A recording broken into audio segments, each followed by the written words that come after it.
invited you to Ghana. Yes. When you yes. met him, did you meet him, and what happened? So I remember I met him just after I'd been installed as a chief. I think that was one of the first activities. So we were taken to the castle, Osu, and we met him. And that time I actually met him with P.V. Obeng. P.V. Obeng was effectively the prime minister at that time.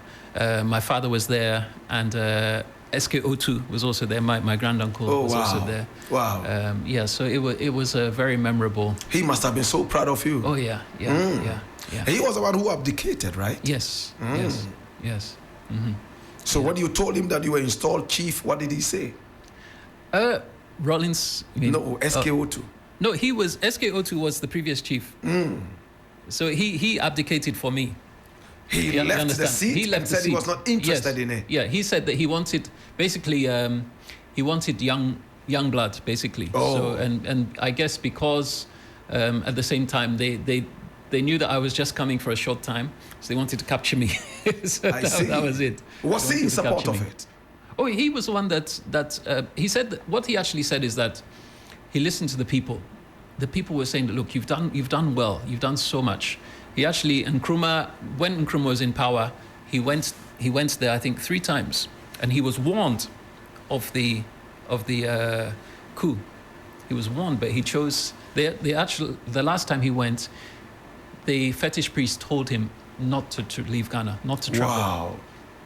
But I think he also didn't believe in a lot of these things.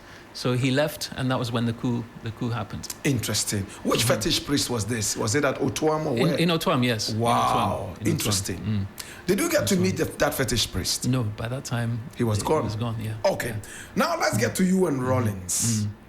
What was the meeting like? What did he want from you? He didn't want anything really from me.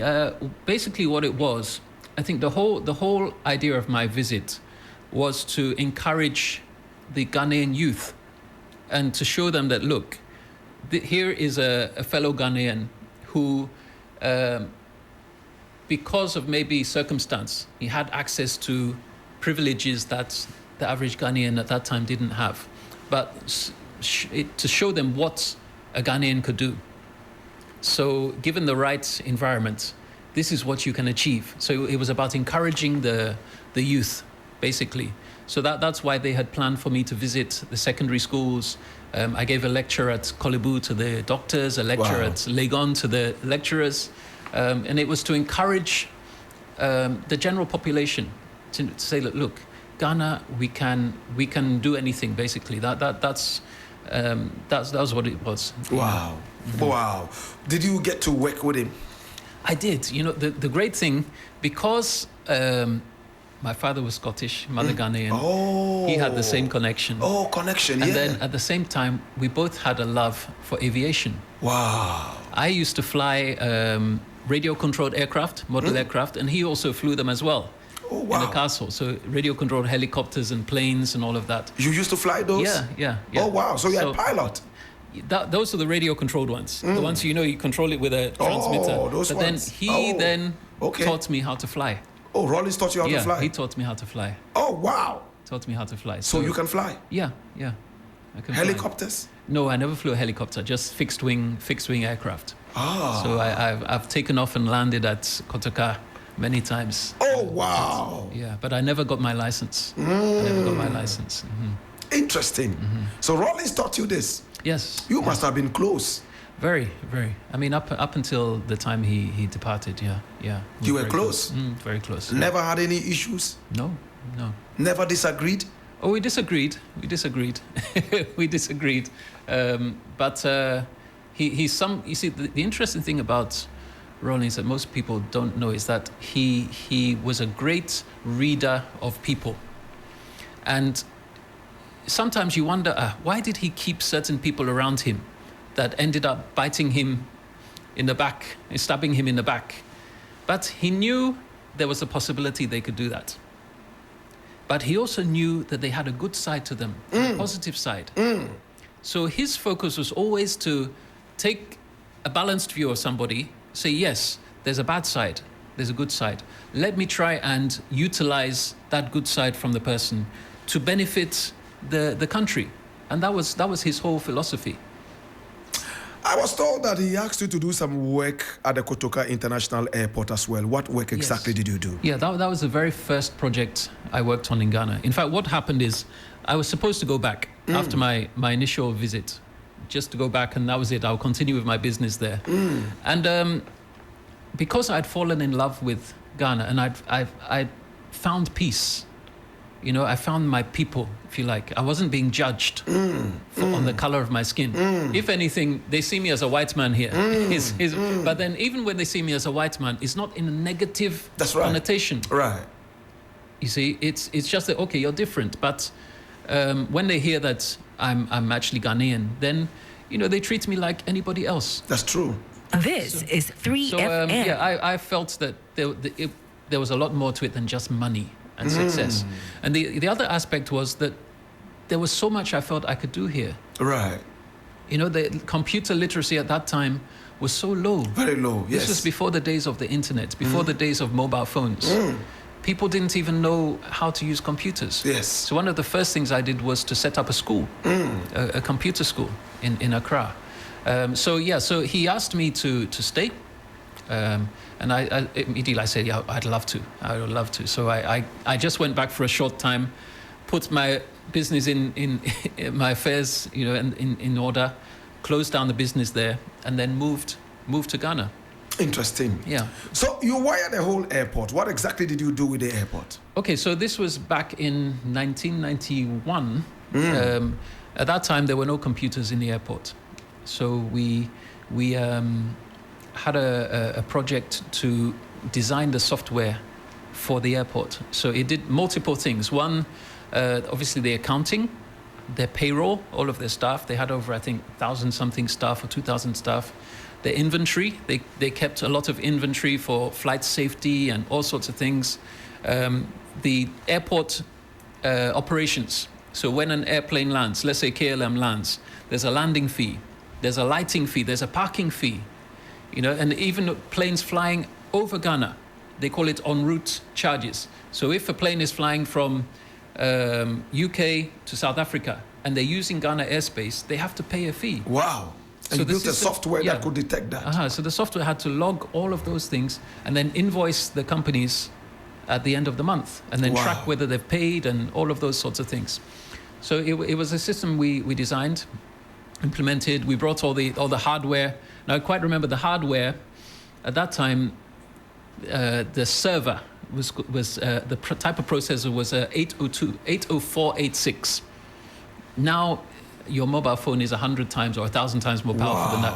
But we had to get a special waiver from the UK government and declare that we were not going to use that computer for nuclear research. Wow. So that was how it was. This is 3FM. So we had to get that waiver. I think National Security had to issue that disclaimer that it was going to be used for the airport, for this, and not for nuclear research. And they actually delayed the project by about 6 months just because of that. Yeah, so it's interesting how that now when you see something like that, it has absolutely no use. Did you help with espionage? Spying and all that? Because Rawlings used to have Susudis around who was doing a lot of work underground, which people would call espionage and all that. Right. Yeah. No, but I did unfortunately get entangled, as they say, what's the collateral damage. I ended up being collateral damage in some of these political issues. Wow. At the time, this was the first elections we had, 92 elections. The story going around was that Rawlings brought me to Ghana to rig the elections. Using computer knowledge. That's it. So that was a story, and that is what, unfortunately, at that time, the MPP, remember they boycotted the election. Yes, they did. So that was a story that I rigged the elections. Did you do it? No, I had nothing to do. I wouldn't even know how to anyway. This is 3FM. I wouldn't even know how to. And the funny thing is, the computers were not even used. What actually happened is, at that time, GBC, they contracted my company to do a poll. So they wanted to do a poll to find out what the opinions were on how people were going to vote. So we did the poll, and then they would give us all of the information. We Right. collated it and then did the analysis Yeah. on it. And in that analysis, MPP would have won. This is And they 3FM. boycotted it. They boycotted it. Oh my God, have mercy. We have run out of time. I'm sure that we need another 20 hours to be able to Wow, complete this wow, interview. I mean, sure. I'm enjoying myself. Unfortunately, I'm getting some flags from the back telling me that we need to go. But one last question and we are done. David, tell me this. Was Rawlings an honest leader?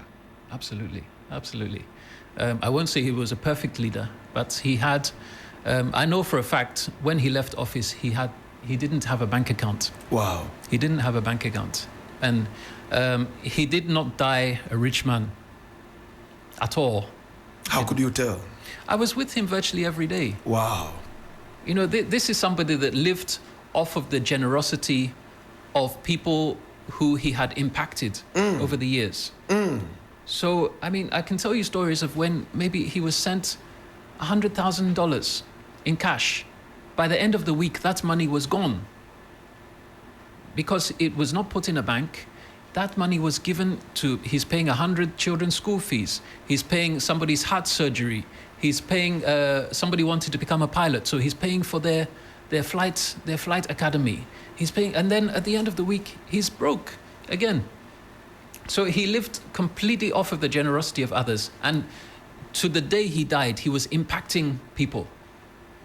I mean, I don't want to make him out to be an angel, because I know there were lots of things that happened that he was responsible for and took responsibility for. But in terms of his heart and what he wanted for Ghana, he wanted the best. He wanted the very best. All right. I mean, we have a lot of things, to actually talk about, and but because time is flying out, I think that we may have to end it here. But is it true that he died outside his home? Do you have any knowledge of that? He was at Kolebu.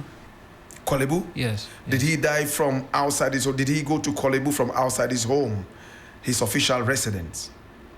All I know is he passed. He actually passed in Kolebu. In Kolebu? Yeah, he passed away in Kolebu. All right. Did he die a poor man? It depends what you mean poor. I mean, he was not a wealthy man in terms of finances, as far as I know. But you can never call Rawlings a poor man. The man was so rich in you know, personality, in his wisdom and all of that. So Did you ever support him financially? Well, I would say it was reciprocal. Let me put it like that. Or you used to give him money and he used to give there you were money times too? where I was going through very rough patches, and then, you know, vice versa. So yeah. So but yeah. I mean, I can't claim that I supported him financially. No. If anything, he helped me out of so many situations. Yeah. Yeah.